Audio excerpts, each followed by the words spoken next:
ce livre-là, il interpelle sur la relation entre l'homme et l'intelligence artificielle. Plus précisément, sur la relation entre l'Afrique et l'intelligence artificielle. Alors, le sous-titre du livre, c'est l'impératif de succès entre l'Afrique et l'intelligence artificielle, justement parce qu'il aborde la problématique qui montre que l'intelligence artificielle est aujourd'hui incontournable. Peu importe les domaines que vous prenez, peu importe les secteurs que vous prenez, on ne peut plus faire sans elle. Alors, à cette ère-là, comment est-ce qu'on va faire pour tirer parti de cette nouvelle révolution? C'est ça la vraie problématique que j'essaie d'aborder dans ce livre. Alors, quel peut être l'apport de cette intelligence artificielle dans nos économies aujourd'hui? Voilà. Alors, pour moi, l'apport sera multisectoriel, multidimensionnel.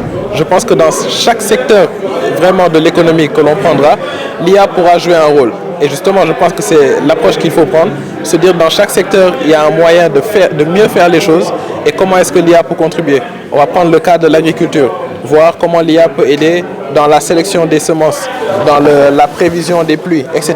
Vous prenez la pêche, vous prenez l'économie. Pour moi, dans tous les secteurs, on sera obligé de faire avec l'IA parce que le monde va faire avec et nous, on ne pourra pas se permettre de faire ça. En termes de création d'emplois, à quoi peut-on s'attendre? Alors, lorsqu'on parle de l'IA, beaucoup de gens parlent de la perte d'emploi parce que beaucoup de métiers peuvent être remplacés par l'IA.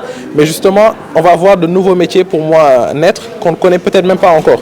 On voit la naissance, par exemple, d'un métier qui s'appelle le prompt engineer. C'est les gens qui donnent les consignes à l'IA. Donc, le fait même de savoir donner les bonnes consignes à l'IA, c'est un métier qui est en train de naître. Donc, dans chaque révolution, notamment la révolution industrielle, etc., il y a des déplacements de métiers. Des gens quittent un métier pour aller faire un autre métier qui n'existait pas encore. Et je pense qu'on va voir la même chose avec l'intelligence artificielle. Est-ce que vous pensez que nos pays africains sont suffisamment outillés pour mettre en place cette intelligence artificielle? Voilà. Donc, lorsque je parle d'impératif de succès, c'est que pour moi, on n'aura pas d'autre choix que d'être outillé. Et je le disais tantôt, je le dis notamment dans le livre, le principal facteur, le principal moteur qui a poussé l'évolution de l'humanité jusqu'ici, c'est le fait de ne pas avoir d'autre choix que de survivre. Lorsqu'on est dans un état d'obligation de survie, on se surpasse. Une métaphore qui peut être un peu drôle, c'est comme lorsqu'on est poursuivi par un chien et qu'il y a un mur de 3 mètres devant nous, on saute le mur. C'est la même situation à laquelle les pays africains vont être confrontés. On a l'IA devant nous, on doit faire des choses avec. Si on ne le fait pas, on sera laissé totalement en rade par les autres continents. Donc on n'a pas d'autre choix que de se mettre à niveau, voire de surpasser tous les autres continents.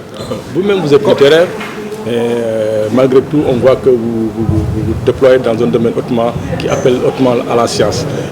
Comment c'est possible?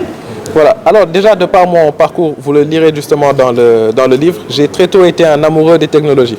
Donc depuis mon plus jeune âge, je passais plus de temps sur Internet que dans la vraie vie. C'est l'une des phrases que je dis dans le livre.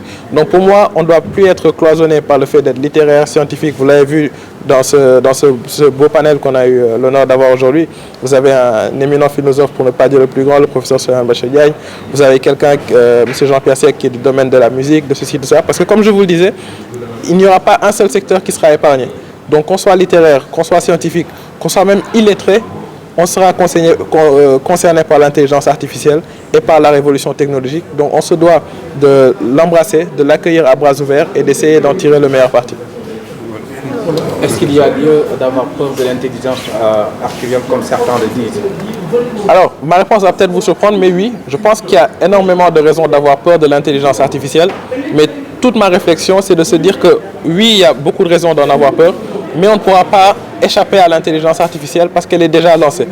Donc vu qu'elle est déjà lancée, même s'il y a des raisons d'avoir peur, autant essayer d'en tirer le meilleur parti.